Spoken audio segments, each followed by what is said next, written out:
Yo! Video games.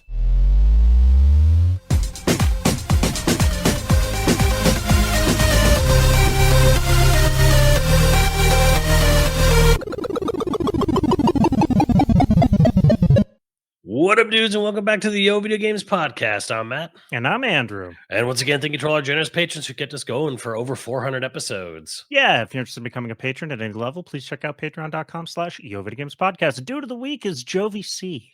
Thank you, Jovi. Now, I might be saying your name wrong, and so I'm not going to repeat it over and over again and make you suffer that. But if I am saying your name wrong, just let me know on Discord or on, Twitter or Patreon or wherever, and I'll correct it next episode. Appreciate you. Appreciate all our patrons. Thank you. So it was the state of play. Yeah, the summer's officially kicked off, in a weird, wild turn of events. Like Sony said, like in the Q&A investors that they were going to have a state of play this month. And then the month just kept going on. And then everyone said, oh, all the leakers and rumor people who said it was happening, they totally got it wrong. And then all of a sudden they just yesterday, hey, we're going to have a state of play tomorrow. It'll be a half hour. Yeah, I think two interesting things: the announcement yesterday, and two, Herman Holst didn't make his face debut as That's true. co-CEO. I think that's a very interesting choice. It makes me wonder if they already recorded this once and then. Oh yeah, this probably was recorded during the transitional period or whatever. Yeah, I imagine something happened there, but they probably wanted to push back until Herman had time, and I guess he just didn't. Maybe, I don't know. But that was it was a show. They showed things.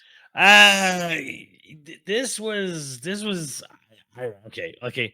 Because here's the thing. One thing about these directs, these state of plays, these whatever, what have you. It's always immediately disappointment, mediocre, disappointment, mediocre, disappointment. People just say that about anything. It'll be the best show ever, and it'll be disappointment, mediocre. Right? Yeah. For me personally, like I'll try to be as fair about this as I can. It wasn't all one genre, although there were double ups of the same genre in it, which I thought not great. Not great. Because Okay. I think there were at least two Soulsborns. Both Chinese.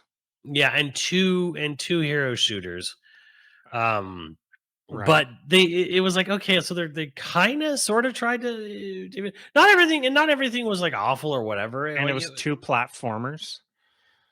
Well, yeah, one's half a platformer and Nintendogs mixed in one.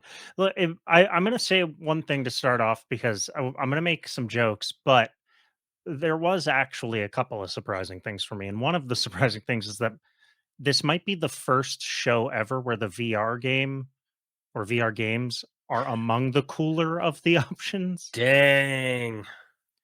And I realize it's not saying a lot because there's two. Yeah, there was like two. Yeah. And they were both like the alien one was but it's intriguing. And the one before it also sort of intriguing. It was chugging.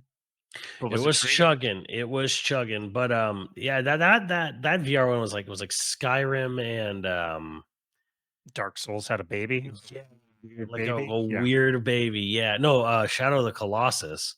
Yes. Yeah, so it was like Skyrim and Shadow of the Colossus had this weird VR baby. It might have it looked like it's going to have cool gore. Now I've got buddies that like that's the whole deal. They just love gore and gore effects and stuff. And so they're going to be amped about that. They're just going to have to spend $1,000 to be able to play the game. Sheesh, yeah. I thought it was interesting how like their big enemy took after an elephant seal with like that weird messed up nose. I'm wearing my Peace Through Superior firepower for the other alien game because someday this Colonial Marines game will come out. Someday what I was promised. You'll get an actual Colonial Fireteam Elite is pretty much that game. Almost. It's as close. Yeah, it's not first person. It's as close as we're ever going to get. But someday, for me, you and I both prefer a third though over first. No, that's true. That's true. But like the promise, it's hard for anybody who wasn't at the E3 show because the E3 showing for it was so cool. Yeah, and it's maybe one of the biggest This is my Bloodborne. This is we're never going to get a Bloodborne 2.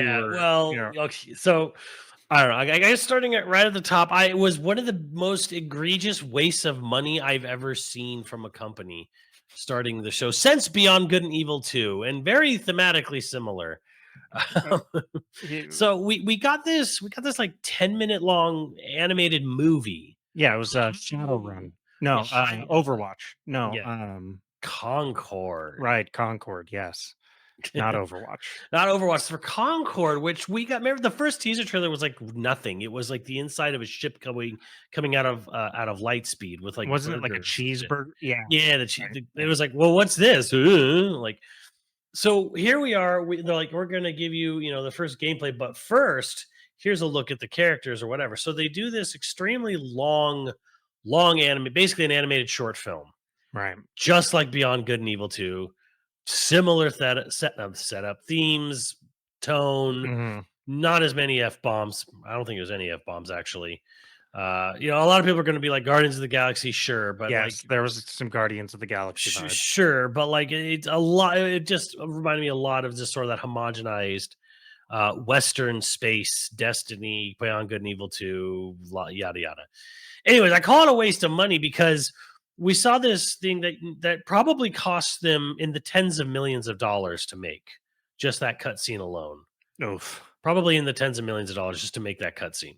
And they immediately followed up with the two dudes for the studio going, "It's a 5v5 PvP shooter." Oh, oh, Yeah, I don't understand. you spent all of this for a multiplayer like deathmatch game. And it was like they were trying to like they're like, oh, and our influences were obviously fighting games, and really, I because I feel like there's an influence. There's definitely an influence here. You could see it. It's there. I'm not. I can't think of the name right now, but it's there. It's right. It's there. They did. There's definitely a strong influence from another franchise. Big hit. Very good. So we'll see. It was funny because like somewhere about a third of the way through that animated short film, I was watching it. I'm like, is this a hero shooter? Like when they showed like that sniper chick like shoot the guys as they ran out of the restaurant. I was like, this is a hero Yes. shooter. I Yeah. got this weird sinking feeling. I'm like, this is a hero shooter. This is an Overwatch clone. Well, like, why does it? Oh, yeah, I mean, it's obviously an Overwatch clone, or Shadowrun with robots because there's sort of some magic element there too. It seems like I don't know, um, but why? Why you're the crew of the North Star, no matter which team you're playing on. Right. That was the other weird thing I noticed too, where I'm like, so are you picking like different teams, different setups? Is there like a Soul Calibur 2 like conquest mode, depending on, what ship everyone's playing as or whatever? But no, it mostly just seems like it's just Overwatch. And like the actual shooting looks pretty solid.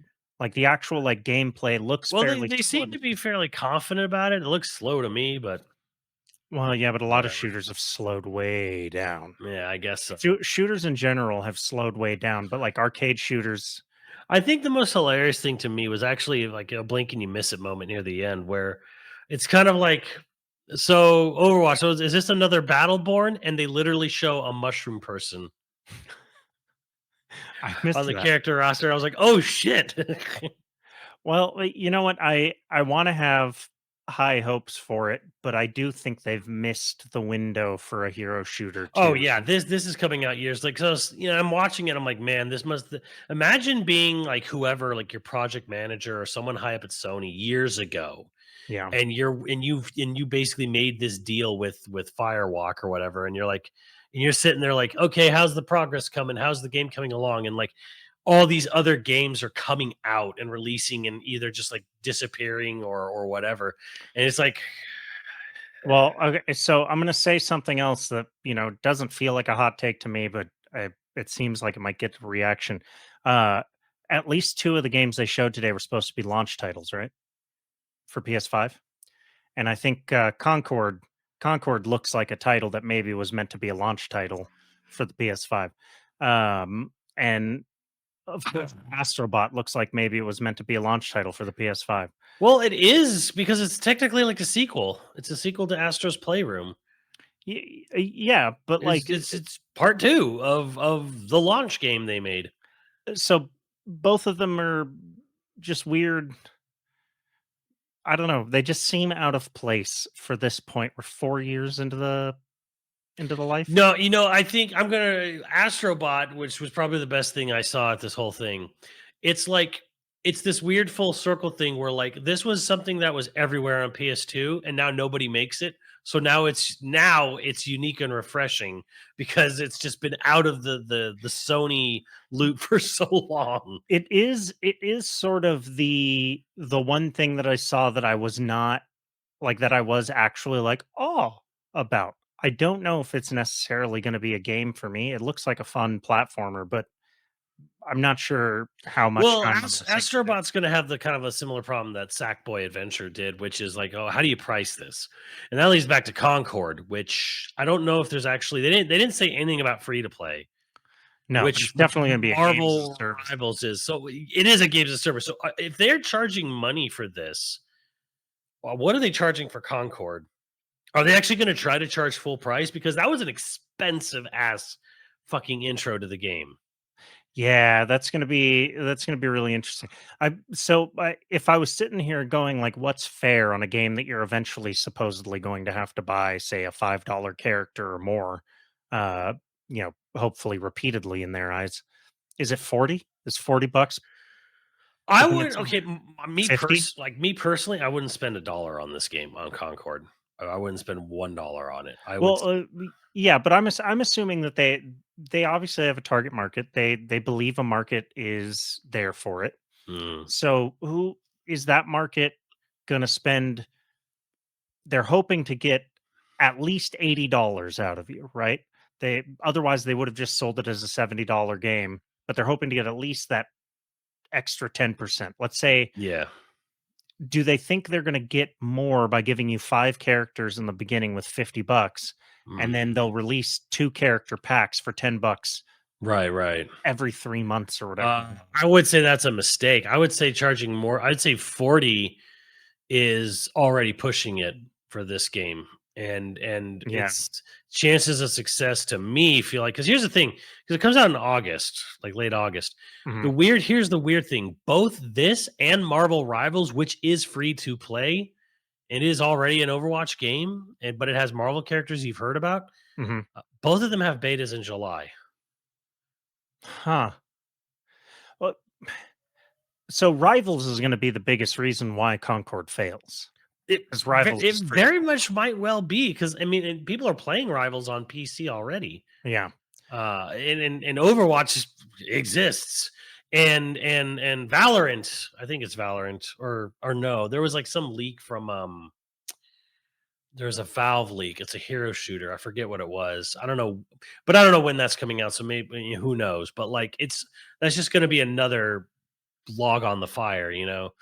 Yeah, I want to have some hopes for this game. I don't think I'm going to play it, but I want to have hopes for it in that I think something needs to take the mantle from Call of Duty for a while so that Call of Duty Well, or there's something like it. and there's the other thing too is that not even hero shooter related, but Yeah. there's Call of Duty. And yeah, and that's coming. We're going to learn more about that soon.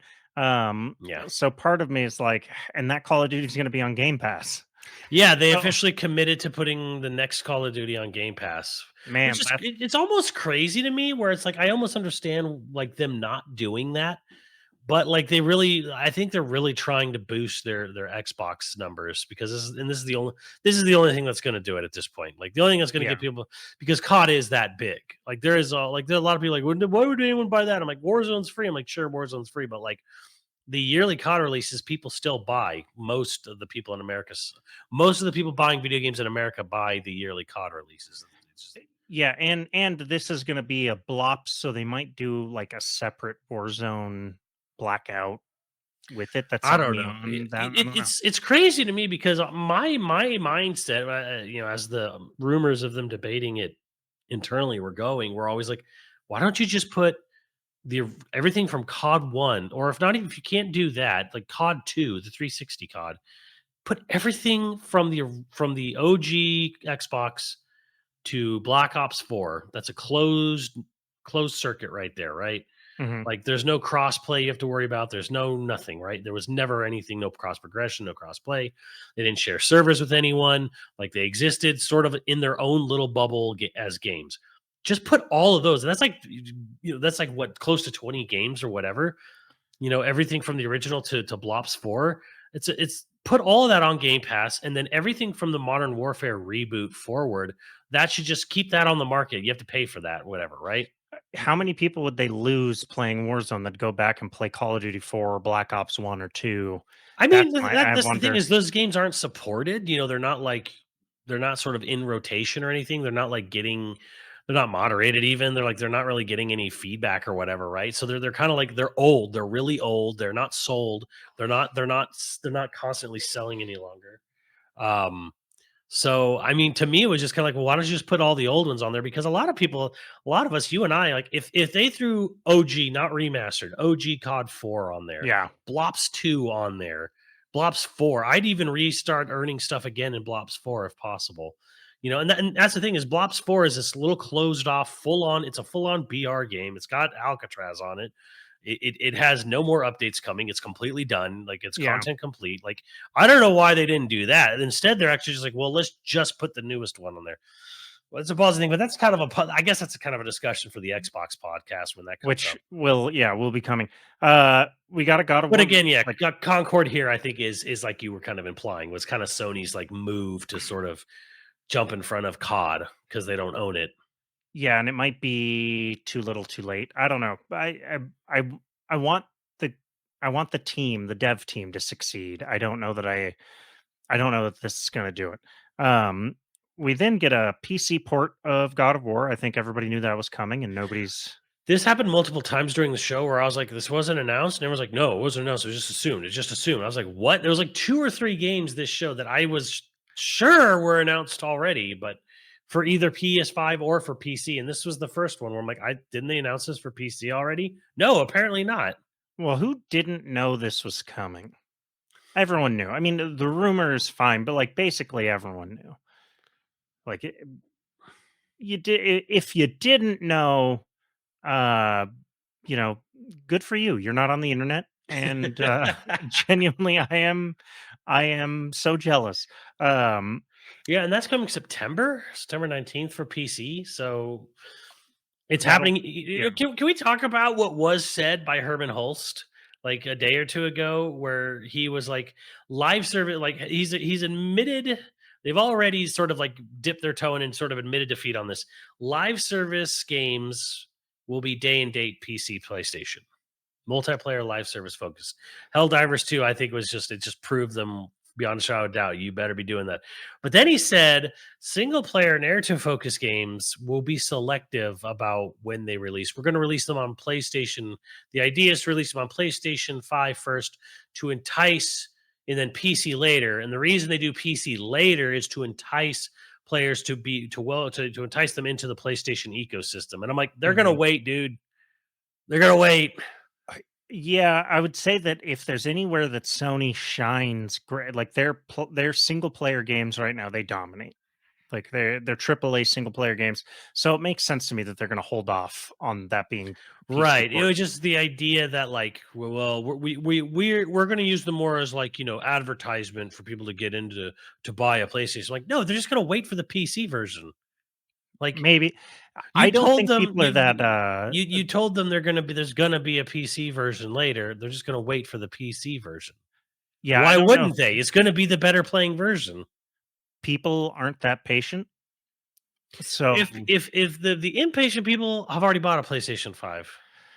maybe, maybe. Look, I have a buddy who like built a PC because he wanted to play Warzone on like the best possible Hmm. like stats or whatever, and then still eventually got a PS5 as soon as he could get his hands on one, even though he there were no games on the thing. And I was like, "Why?" He's like, "Well, eventually there's gonna be a game I want." And it's like, okay, you should have waited until then. But he didn't want to wait. Well, Like I mean, people just aren't that patient. this goes into that whole thing where like they've sold plenty of PS5s. They've actually sold many PS5s, but the hardware, the software sell through is actually really low right now. They even showed it themselves in the Sony slide yesterday, where half of the PSN users are still logging in from PS4s. Well, yeah, so I saw there's like a poll of like, if you own a PS5, do you still play your PS4? And it was like the overwhelming majority on this poll was like they haven't even hooked up the PS5 they bought, which is, and granted that it wasn't like an official poll from, it was like a Twitter, Hmm. some journalist on Twitter, and it went viral that I saw. But it's like, uh, that's sort of crazy to me. Uh, at the same time, I sort of understand it because, like, even our Well, friends, yeah. I mean, really think about it. Really think about like the most popular games that are being played right now. The most played video games: Minecraft, GTA 5, um, Warzone, Fortnite, obviously, and Genshin Impact and right? Apex Legends, and let's throw Apex Legends in there. Those games don't play really any worse on the PS4 than they do on the PS. You get a PS5, all those games I just listed, they all run at the same frame rate between Right. PS4 or PS5. They have sharper fidelity, faster loading. That's it. Yeah, frame rate and refresh rate is all the same So the two because things here, yeah, exactly. So the two things here are, one is people who haven't bought a PS5, the 49% that aren't logging into PS5s are still logging in on PS4s, see no reason to get a PS5 because the games they play every day play exactly the same. Like they don't need a tiny bump in resolution, to play those games yeah, for half a grand. Now and then on the flip side is the other 49%, which I guess 2% of the people just log in through PC or whatever. Anyways, now the other half are PS5 owners. So why aren't they buying a bunch of new games? Well, they're probably just playing Genshin and Apex and Fortnite and COD and Fortnite. Minecraft. They're probably just still playing that on the PS5. Fortnite still dominates. Yeah, Right. Like the only thing Fortnite plays bad on is the Switch. and even then though, it's passable. Like I've seen it running on a Switch, and it's People do it. yeah, it's like it's not great, but it's not like it's not chugging to the point where you can't play it at all. No, you're just playing at 30, so you're at a little bit of a natural disadvantage. Yeah, and like Jace kids win playing on 30. So I don't know. There's probably more people playing on Switch than we think. Oh yeah, there definitely is. 100%. So again, the point is just sort of like, yeah, like these people, the most played video games right now are games that don't need a PS5 to be played. And Yeah. even when a lot of people get a PS5, they just go back to their free to play games they're already playing. Yeah. Yeah. I think my most played game on PS5 for the longest time, for months and months, was still just Warzone after I upgraded. And then even then I ended up moving to a PC for Warzone at Yeah. one point. Well, yeah, that kind Um of became my thing too, where it's like, okay, well, I use the PS5 mainly as a PS4 Pro that I never bought. And that's still mostly it because, and then every so often an exclusive will come out and I'll play that. Anyways, Dynasty Warriors Origins. How excited are you? so great. So very excited. A nameless warrior. A nameless legend. Beautiful. If you love Dynasty Warriors, you're gonna be real excited, I imagine. Like your dick's so hard. I don't Um, know what more there is to say about it. I'm like, okay, so it's not Dynasty Warriors 9 or it's not Dynasty Warriors 10. It's it's the Dynasty Warriors. 25th. It's the 25th Dynasty Warriors. You know, It's Dynasty for Warriors Origins. I mean, if anything, I'm like, okay, it's kind of cool that this developer can leave the confines because they've been making a bunch of Switch games like Hyrule Warriors and Fire Emblem Warriors. So it's like, oh, I guess it's nice for them. They can actually work with some horsepower again. well, but so something that I find confusing is like that's got to be one of the oldest, like the Warriors series. I guess Hyrule Warriors doesn't technically count as a part of the Dynasty Warrior, but Right, like but the same developer. right, that has been a string since what, the 90s, the late 90s? How long has Dynasty Warriors been going? Like that's incredible. I mean, Dynasty Warriors 1 was on PlayStation 1, but it was a fighting game. And then 2 started what it is today on the PS2 in 2000. Yeah. 24 years they've been doing. It's sort of like racing games where I made that joke to that guy and he was like, I don't know, I have a job. I have a job every year. I know what I'm working on, and I love this thing. And maybe it's that where like if 5 years ago I would have been snarky about it, and now I'm just sort of like, good for you, man. Like, You know they're what? still making if they're still making money and people are happy with them, all right. And you still have a job after so long? Sure, whatever. Great. Hell yeah, get it done. And then we have Infinity Nikki, which is sort of a platformer, sort of a Pokemon Go. So With weirdly enough, I found out this is actually from one of the game designers from Breath of the Wild who left Nintendo. you know what? I can sort of see it. So it's sort of like it's basically like a weird mixture between something like a very light open world RPG mixed with a very fashion sense style life sim kind of game. Is It's for people who are into that stuff because I don't want to sit here and be like all like gender specific. With like this is a game for girls. I'm like, sure, maybe that's like the majority of its audience, but like people can enjoy whatever the hell they want. No, I mean, So like the thing is I do actually sort of think this is one of the more surprising. Like, Sony needs to get out of the boxes that they're in, and part of the problem with this entire show was that very few of these games were out of the box. this one with its weird like focus on like fashion, like dresses and taking pictures and stuff, and Right. It's a little bit out of the box. Am I going to play it? Probably not. right. I mean, Like if anything, it's kind of like, like hey, like cool. Also, this is a cross gen. It's also going to be on PS4 as well, well that's the as other thing, PS5. not a lot of exclusives in this show. Well, right. Just, I guess we're gonna dive right into that. I can't even Concord is exclusive, or is it gonna be Yeah, on PC as well? PC, PS5. Right. So, yeah, I don't think any exclusives.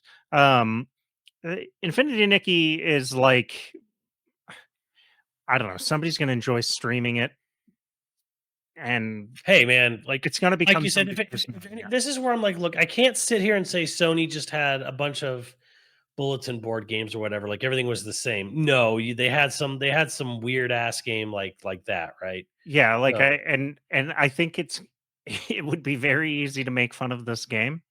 Um, I'm just but not going to honestly, but because honestly, think about it. Think about it. Like, what if all you really wanted was to have a charming, cozy, idyllic, fantasy anime, anime fantasy yeah. game where you basically your main focus was fashion and taking pictures.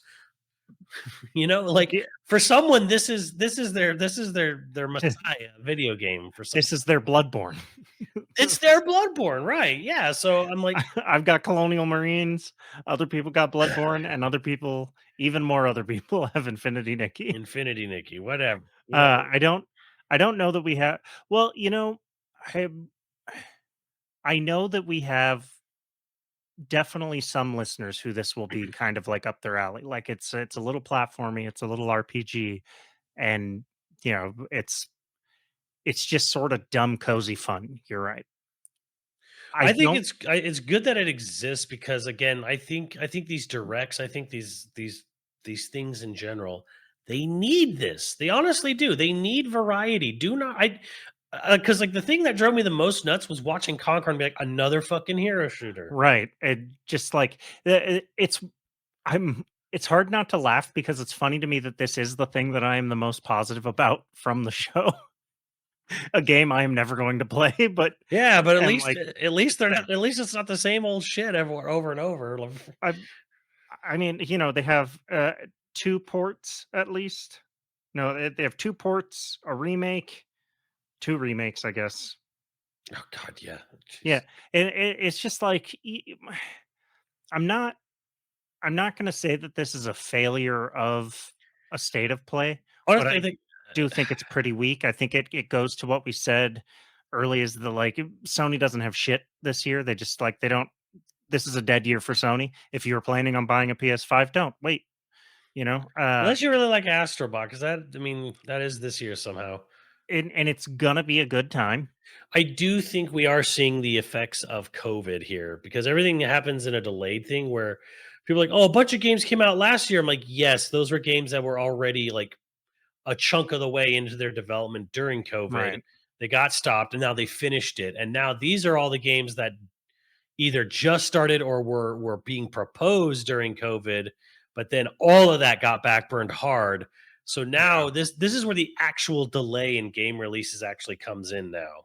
Yeah, I Is think is you're now we're seeing the sort of like long-term effects of like, okay, so this is something that either just got started and had to stop, or didn't even start but was about to start but just had to stop and wait because yeah. they had to go finish all the other projects that were halfway or more done when COVID hit. So now I think we're actually seeing, because again, games take 5 years to make. So I do think that, like, yeah, it's probably that. It's probably part of the bullwhip effect, which we've talked about in the past.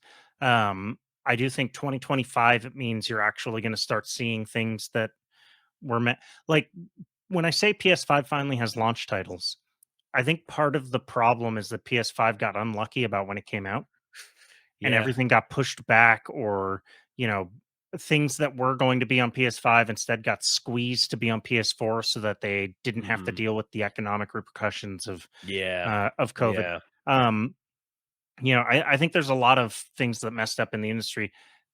Part of it is that the industry hyper expanded during COVID because everybody was buying games, and They're so dumb. Like it was well, it's euphoric.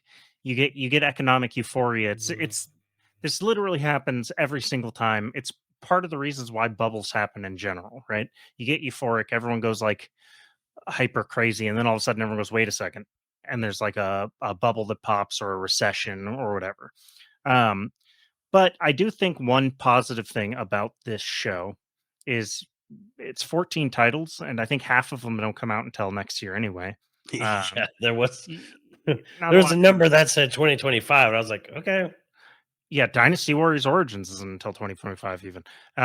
But like, one thing that I will say is it's clear that yes, there's been a retraction, and I think the whole industry is having a retraction, but Sony still is trying to find projects that they can put through even during Mhm. this time of retraction. It's not Nothing on here particularly excites me. I think a couple of things, you know, shocked me. I didn't expect Astrobot to be as cool looking as it was. Um, Silent Hill 2, even though yes, the developers are not great it looks better than the last time we saw it. Um, Ballad of Antara, which is the next game that they showed, is Yeah, like Chinese Bloodborne. the other Infold published game. Yeah, Right. a weird Soulsborne looking game doesn't come out till next year. So again, I don't really know what to think, if anything, about it. Uh, yeah, aesthetics wise, I think it looks cool. I don't think Yeah. they showed enough to be like to get me amped for it, but I do think that it might scratch an itch. Something that I think this is also like there's a xenophobia about Chinese made games that I don't want to slip into, where it's like I do think a lot of Chinese made games look sort of like crap, or they perform like crap. But people were saying that about Korean made games not even a few So years there's ago, and an now interesting sort of point here, which is what's changing the narrative on that is actually Unreal in a way, because China is very much like Korea, where they didn't really have console gaming, like for Mhm. the 80s and the 90s and whatever. They didn't have consoles. Early 2000s consoles just didn't come out in China. China's still, you actually still can't just release a console in China if it wasn't made in China, right? There's a whole Interesting. political, social reasons for that, right? Polysol, whatever. Anyways, so here's the thing: they became PC gamers, sort of almost by proxy or by default or whatever. Yeah, they just had to. And now, since everything is sort of made on Unreal, a PC game developer's engine, now all of a sudden they're sort of really sort of like Korea blowing up a bit in the console space because console gaming has just become PCs. So Don't say that. People don't want that. Don't say that. it is like consoles are just crappy PCs now. They're So, gonna hate you for selling them what they needed to hear. but no, this is why like you're seeing such big explosions of quality products from Korea and China on in the console sector. Why all of a sudden are they blowing up in the console sector? Because the consoles finally just turned into PCs, and that's where China and Korea have been. They have been on PCs. They've been waiting. Yeah, and Like, I think one other thing that it hasn't caught on here yet because gaming has been very like uh Japanese centric culture wise. Like, Yeah. everyone under like even today, if you watched the comments on the side, which God help you, people were like, "Oh, another samurai game," but it was clearly Chinese mythology. Like it's clearly Chinese swords, Chinese fighting styles, kung fu, like that. And it's like gamers are so used to, oh, it's Asian, it's Japanese, which I know, yes, is insane. But that's starting to change where you're going to see more Chinese mythology, you're going to see more Korean mythology. And I don't know how fast it's going to change, but it's also like you used to be able to tell a Chinese game because it looked like shit, frankly. Right. Well, Now, they didn't have budget or anything. well, it's not even that it didn't have budget, it's that they didn't have the same talent pool. Right. People forget that like Korea and Japan have huge talent pool. Like Korea, yes, for the longest time was like RTSs and stuff, but like there was a talent pool of developers. And in China, there wasn't a talent pool. Now there is. Um, now they're churning out things, and of course they're going to want to tell Chinese stories. They're going to want to Yeah. tell, and there's shitloads of cool mythology in China. I'm not trying to say there isn't, but I do think it's going to take a good amount of time to differentiate. I think I think the win here is that they went for a genre that clearly people want. Soulsborne, they want the dark Hmm. mythology, that stuff. But I think the mistake is that aesthetics wise, they are going to just get called, you know, a Soulsborne game, or oh, it looks like Bloodborne. It looks like, because they went for those aesthetics, it's going to take longer to differentiate the mythology. Mm. And I think there's going to be people that are going to call that racist, and I actually legit in this case don't think it's like a xenophobia. I think it's literally just like it's going to take time for its own identity to develop. The problem is, whoever you are, wherever you are, you decide you want to make a Soulsborne game that's like a dark fantasy of wherever the dark fantasy takes place. It's going to be hard to escape the comparison because To FromSoft, and yeah. you make, because FromSoft's Japanese, they're not European, but they just constantly make dark European medieval fantasy. And the weird thing is like they do that, but you can see the Japanese influence, like in how the game works, how like the dialogue and the story itself is like, yes, it's Eurocentric aesthetics, but at the same time, like you can see the anime, you can see like the you know, I guess Well, Japanese sensibility to the story. there's a method in a lot of Japanese storytelling, which is vibes more than logic. Like vibes more than consistency, vibes over consistency, or sort of, the things can be convoluted and things can be weird, but like, because they're going for more for a mood rather than like having to like logically dictate how this should be, kind of thing, more Yeah, than a the scientific rationale for something. They'll go for like vibes or mood. mood over plot. Yeah. And it works. Like, there's a lot of times that shit works, and I got nothing bad to say about it. I like it when a plot makes sense, but if I don't notice that the plot doesn't make sense until after I've finished, I don't care. That's a success. That means that the mood was enough, the aesthetics, the gameplay, whatever was enough to distract you. It's a light bulb moment. And Alfred Hitchcock made a fucking career on it, and I'm not allowed to criticize him. So you know what I mean? Like Kojima is one of the best game directors to have ever lived, and if you look too close at any of his games, it's all fucking nonsense. But I don't think anybody would sit there and go like, "Oh yeah, Metal Gear games are bad." No, no. No. Metal Gear 3 is one of the best games ever, and it's fucking nonsense. It makes no sense. But let me tell you, them vibes. Ooh, that gameplay. Oh yeah, Good vibes. music. Mm, The scar transferring or whatever from the boss to you is just like, what the fuck is this? And it's like, yeah, but vibes. nanomachine. But vibes. Yeah. So Ballad of Ventara actually looked sort of interesting. No gameplay, or well, maybe limited gameplay. So we don't know what yet. That's how we Everything see it. that here's the other thing too, and I have to default back. As I said it before, and I need to follow up with it. Did you see gameplay? Did you see a HUD? Then you didn't see shit. Because Fair. even Monster Hunter Wilds and whatever, like nothing here showed actual HUD. I think Path of Exile 2 was the only thing that actually showed a HUD. As far as like that was actual gameplay. Though to be fair, I think the VR game that was probably gameplay because It I don't was know why jittery and nobody's gonna Behemoth, whatever it was called, yeah, it was behemoth. Behemoth. Nobody's gonna officially cut and put out a trailer with that frame rate unless it's like representative of the actual game. So Yeah, and I mean, like, Alien Rogue Incursion was clearly on rails. Nobody moving around in a headset, it doesn't look that smooth. That was on right. rails. Oh yeah. Um, or Curated, yeah, they were heavily curated. So I mean, I'm like, am I saying that like, oh, this isn't what the game looks like? This is what it'll be. I mean, no, sure, for sure, but like, you're playing a heavily curated thing on a dev rig where like if anything fucks up, they can just like cut, redo it, touch right. up, like whatever. You didn't see real gameplay on most of the stuff here. Is all I'm gonna say. Most of the stuff here was not actual gameplay. Yeah, really, and they really called it out when there was gameplay.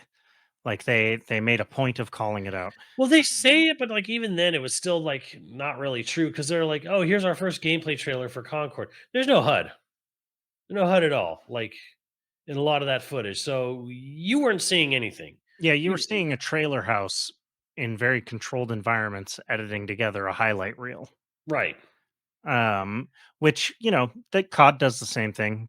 Oh yeah, Huge, totally, huge money in trailer totally, houses that specialize in totally. shooters. COD used to only be good when like they would show like, "Hey, someone's going to come on stage and play the game for Right. like 15 minutes." And people hated that, but because it went on Yeah. too long. But Um, we already talked about Marvel Rivals, but I will say that I mean, it exists.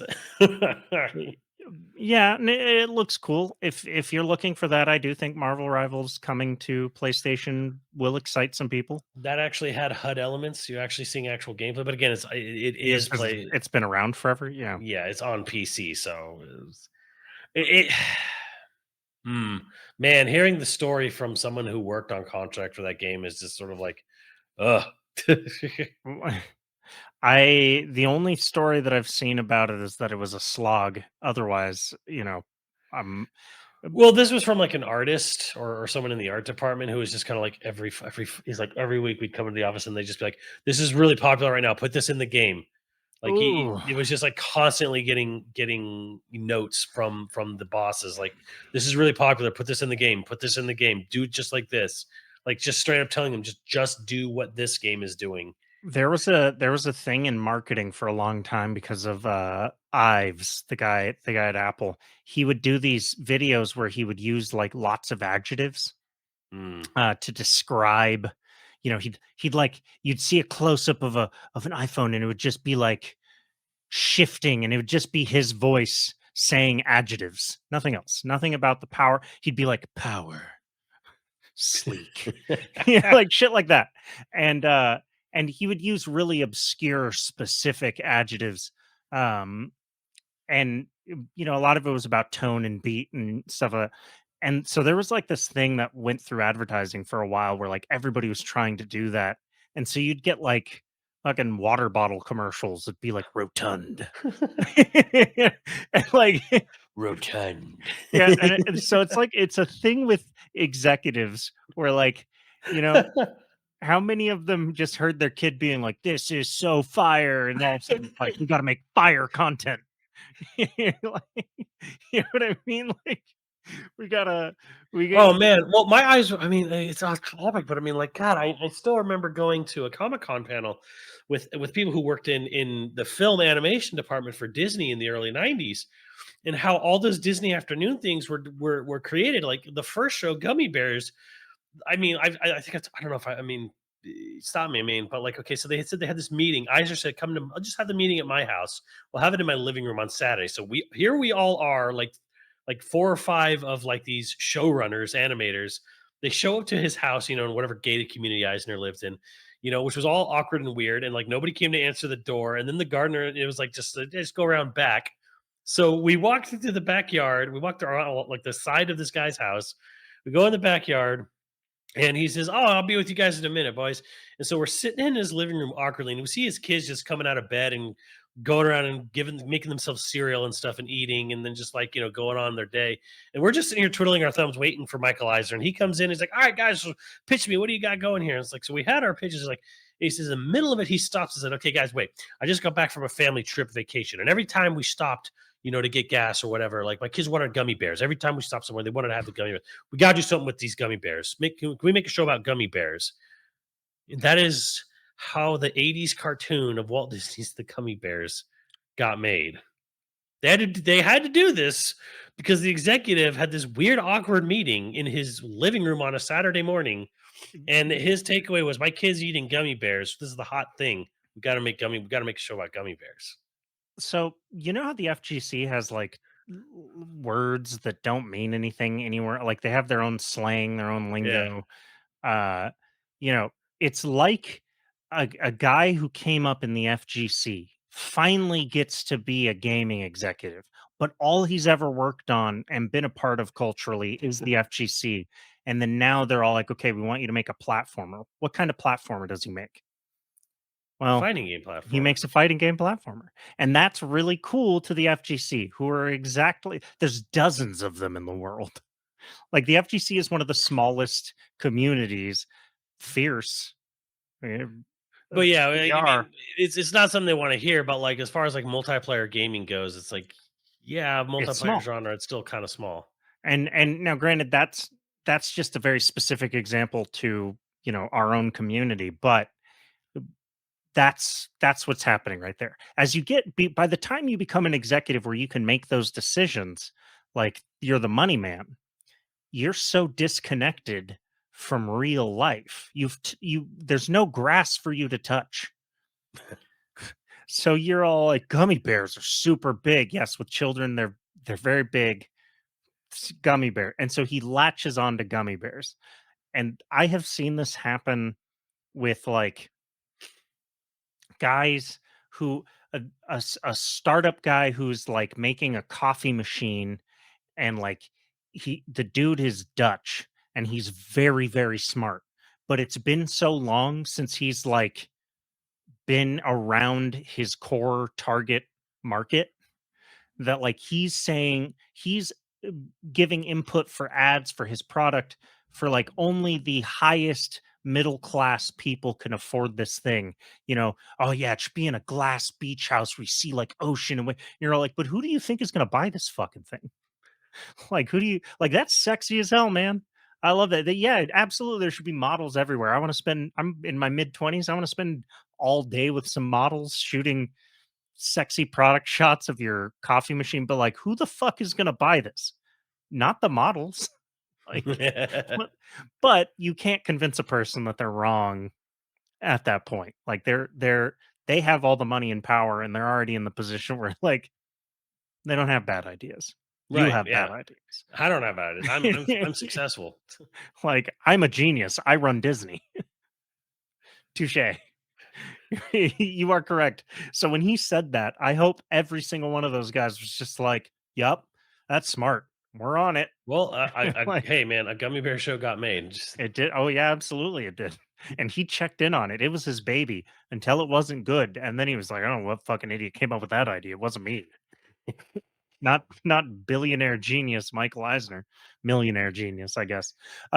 Just a total aside of like how disconnect. And it's the thing is, when I say stories like that, people always go like, "Yeah, what an asshole." No, well, I mean, Michael Eisner might be an asshole.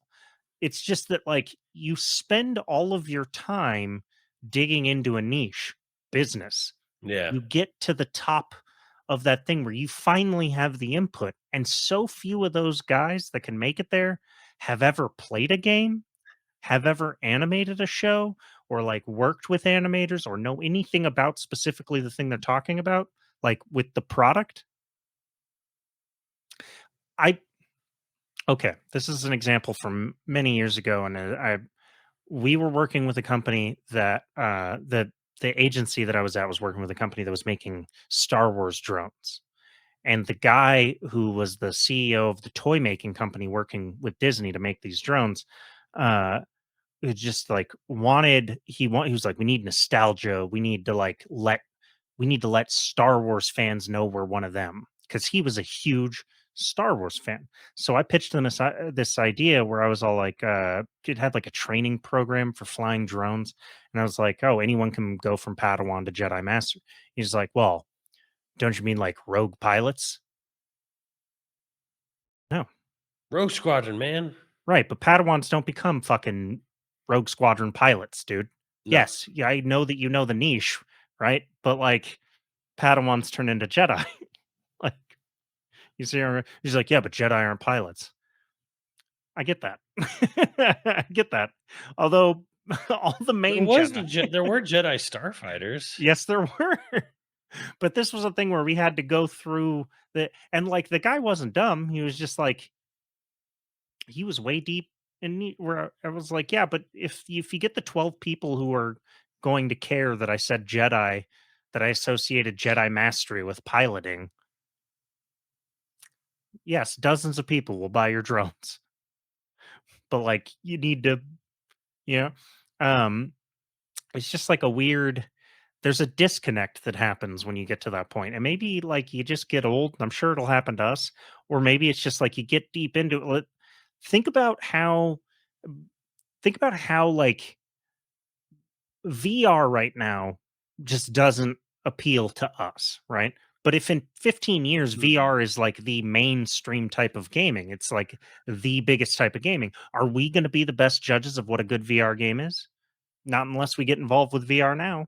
Well, I mean, yeah, well, I mean, we've played VR, but like, it's always been one of those things where I'm like, it's too cumbersome to put on. It's like, Well, it's it's a kind of, niche and a niche, yeah. yeah, it's kind of limiting on what genres it works well with. Kind of, but who knows? And maybe Behemoth and Alien Rogue Incursion are the games that will finally get people to buy PSVR 2. And PSVR 2 is totally not dead, guys. Definitely thriving. Um, I also don't remember what Where Winds Meet was. This was a really weird trailer. So I was informed about this a little while ago.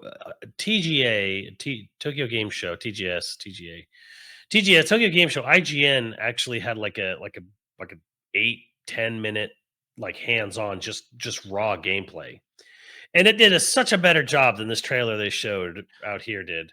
Because this trailer was like it looked like a Soulsborne, Right. but this is actually an open world game. This is closer to something like Fantasy Ghost of Tsushima.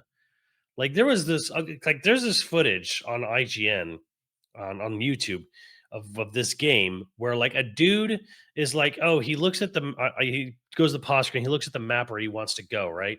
And then he does this thing where like he does like a magic spell, like with a sword dance, and he flies up in the air, and he's in the air and he starts cutting holes in reality. And you see like the universe and stars behind them, and then he makes like he cuts like a tunnel in the sky and then zips through it and like like blares to another like zips across like the flash to another point on the map, and then he floats down to where he wants to be. And I'm like, this is wild looking. That is much cooler than what we saw. What we Yes. saw wasn't bad. It just looked sort of generic. Yeah, it was a terrible trailer for this game that actually is.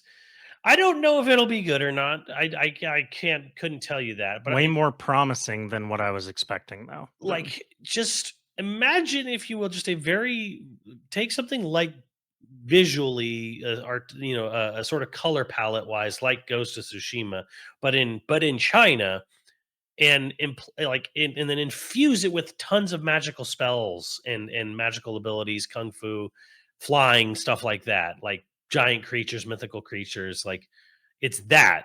It's like this sort of Crouching Tiger meets Ghost of Tsushima style of game. Huh. But this I trailer Yeah. showed you none of that. Yeah, that trailer didn't do a good job of selling it then. That's way more interesting than I thought. Um, you got an Until Dawn PC port slash remake Why coming out? is this a thing? Until Dawn was great. Uh, It's on PS4. yeah, it Like was what great. what point did we need to remake it? We don't. We don't. I think a lot of these remasters and ports are just Sony trying to get enough money to make it to next year when things might get exciting.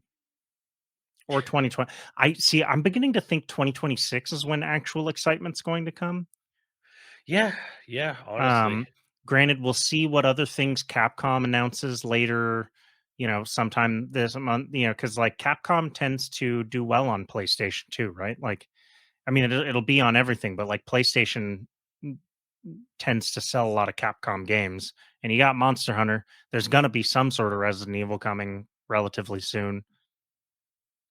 I Uh, mean, the rumors have the rumor been mill is going crazy. Yeah. rumors going crazy with what is and isn't true with Resident Evil. But like, I mean, it's all they're gonna make more Resident Evil games. Yeah. It's gonna be a Zero remake. It's oh no, it's gonna be a Code Veronica remake. It's gonna be both. Oh, it's nine's not coming until 2028. There's just like every day there's a new. If you like Resident Evil rumor mill and Resident Evil content, those guys Residents of Evil are good to follow. But like they hit every rumor that comes out. They're like on top of it. So it's like you Mm. hear so many rumors for that shit. Um, Path of Exile 2, which we talked about earlier.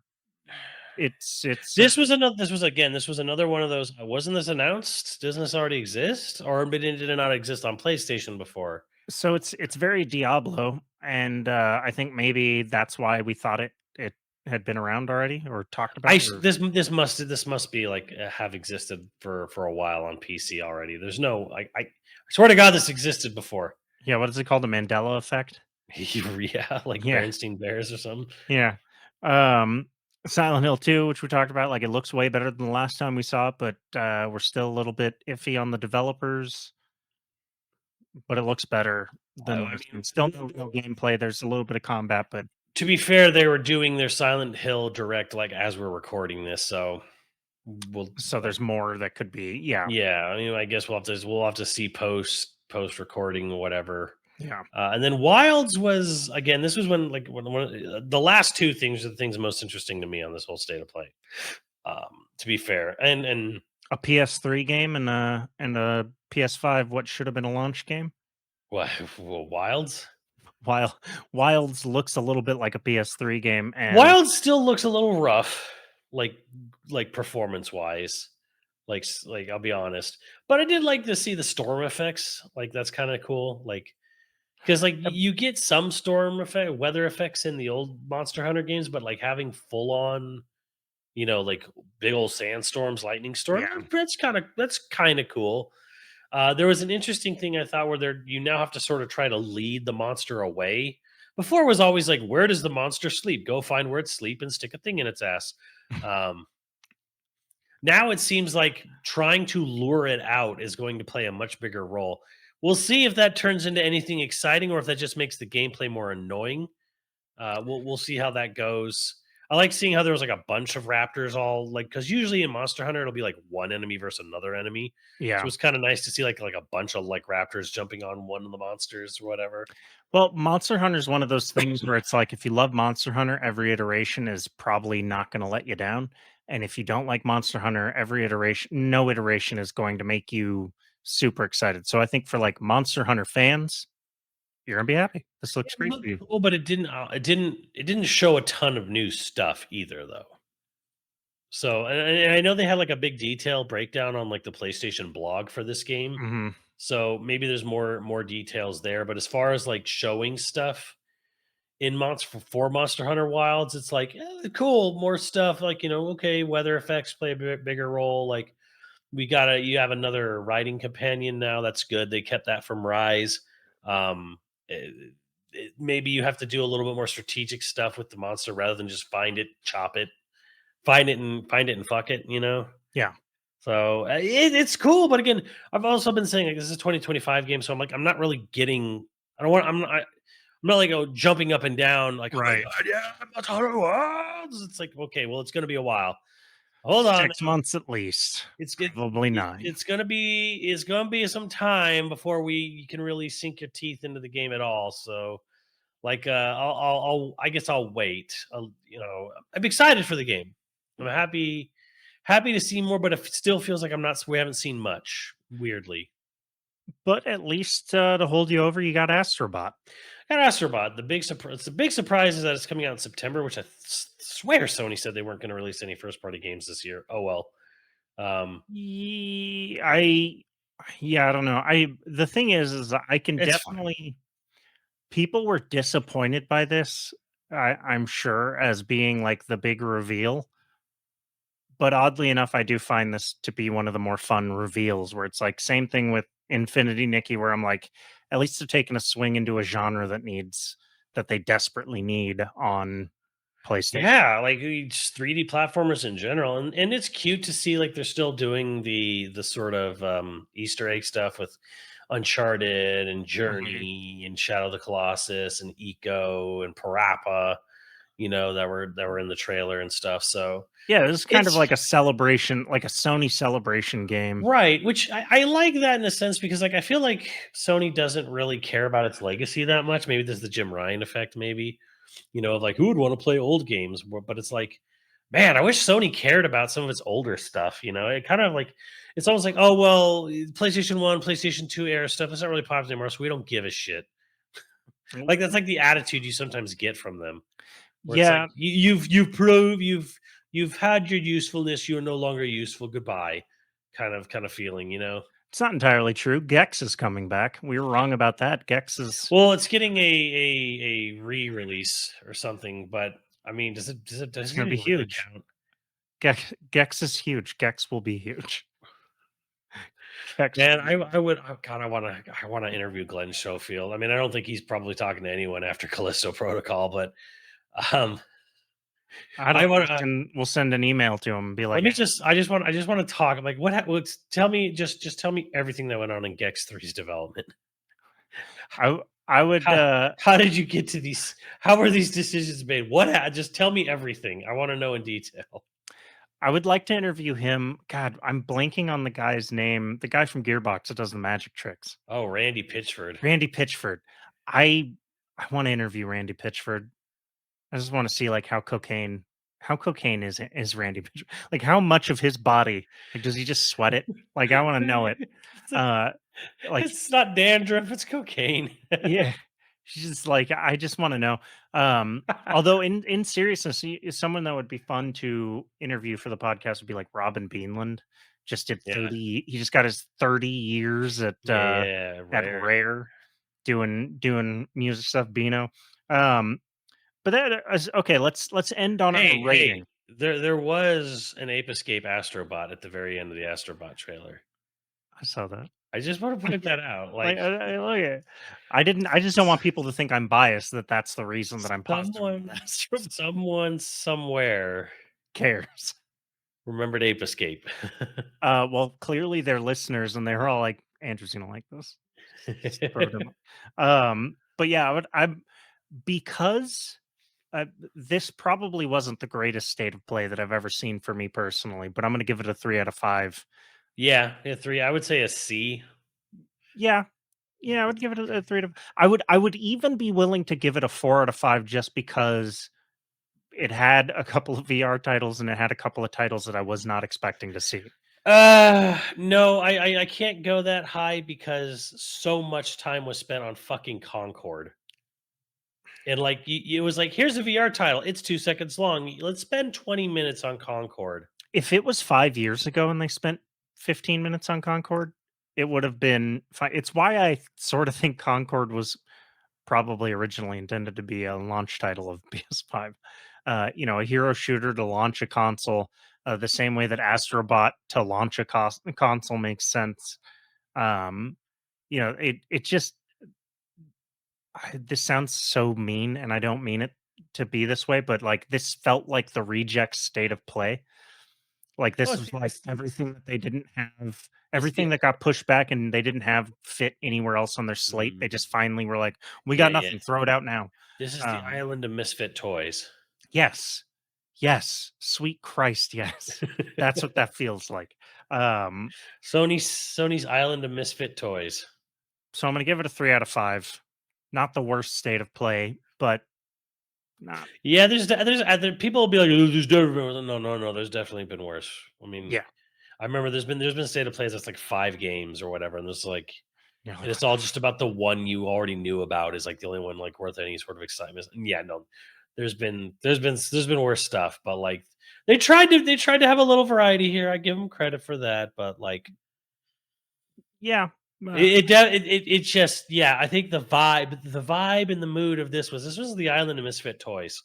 They didn't know where to put this shit, so they just kind of like threw it all here, and like someone will like something here. Yeah, and and what is it? Next week is the Xbox Game Showcase, and so next episode will be Xbox's turn to take a beating. Um, Well, you know, that's after Keeley's thing. So oh yeah, that's right. Yeah, yeah, so all this stuff happens like immediately at once. It's real annoying. yeah, and naturally, this is the time of year that I'm moving, so Right? we're Of gonna figure course. it out. Of Yeah. course. But as always, we've got producers to thank. If you're interested in becoming a patron at any level, please check out patreon.com/YoVideogames podcast. Dude of the week was Jovi C. Again, Jovi, if I'm saying your name wrong, please let me know. And our producers for this episode are Dragon Wolf Makoto, Osnite, Zybernite, Mutton Chops Johnson, Screwnomi, Croy35, Hyper Viper 89, Hockey Kong 64, LCL Mayhem, and Ziggy Z. Thank you, dudes.